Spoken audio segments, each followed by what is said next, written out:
So let's move on to North Melbourne. There's a sense of optimism around North, given the man at the helm, Alastair Clarkson, now coach of the Kangaroos. I'm going straight to you, Kingy, on this one. What are you seeing? He was putting his head down like got someone else. We've all been there, David. What are the small wins and signs of improvement you want to see in the first half of the season? I actually think that he's got a bit to work with. And I'm in the minority here, I understand that. But this team has flown blind for the last 2 to 3 years. They haven't played with any real structure or system at all. So what you've seen is absolute bare minimum, is ground zero.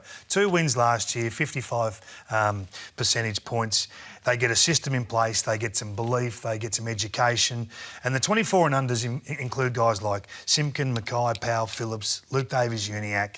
I think Jackson Archer will be a very good player. I'm a massive fan of Paul Curtis. These guys just need to be taught how to play the game, and that's what's happened.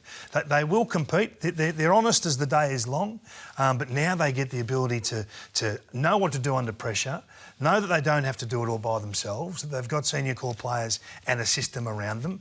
I'm quite bullish on where they're going to be in 2 to 3 years. This will be a stepping stone year, but I wouldn't be shocked if they won 8 games or more. I've been hanging around Kingy too much, Kath, because I've got this very similar notes. I can see the green shoots as well with this group. The group between the 21 to 25-year age bracket. And I wrote the same things. I want to see Clarko just coach some resilience and belief and confidence with them. Yep. And they're going to coach them a system that's going to stack up in finals and those sorts of things. Because for the last 3 years, I mean, they've won 9 of their last 61 games, this footy club, and a lot of that group between the 21 and 25 age bracket have been there. So they just need to recalibrate, learn how to play the right way. Clarko instill that confidence in them, and I'm with Kingy. I can see them shooting up the ladder in the next few years. I like the core group they've got. They still certainly need to add some more talent, but there's enough there to work with. 8 wins would be a massive result. That would be. And I think that's 2 years away from that growth. I still think it's 2 to 4 this year in terms of wins. Yes, they had some development last year, which was excellent. I love Davies-Uniacke and the way that he plays his football. He plays the right way, and it was good to see him break the 25 disposal barrier last year. I'm with you on Curtis, Kingy. I actually think he's got some real upside to his game. Same with Scott. I think we'll have a big year. But overall, I think North Melbourne, like what they did in the practice game against the Bulldogs, started so well, 4 goals in the first quarter, 5 goals in the last quarter. They can compete at times against the better teams. But then also, I think they'll have their quarters where they might get blown away by 5 or 6 goals, and that will just hurt them on the win-loss record throughout this year. But I think what we'll see is they'll bridge the gap and then be able to go beyond that in the years to come. I think adding someone like Griffin Logue into the back line, so you end up with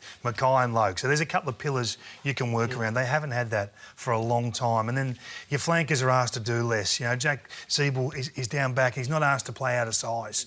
So things fall into the right holes.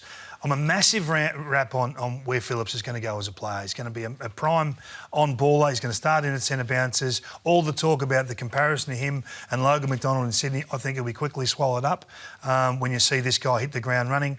Zurhaar has taken his physical shape to a new level. Yep. He's injured at the moment. I think he's tweaked a calf, so he might miss a couple of weeks. But the work that he's put in, I think that he'll take some significant steps this year, and that's all you're looking for. The Kangaroos fans are looking for competitiveness. Haven't had it for some time. The concern for me, though, is now the other tall forwards. So Larky, we've always said, needs some support. Callum Coleman-Jones is going to miss some footy with a plantar fascia.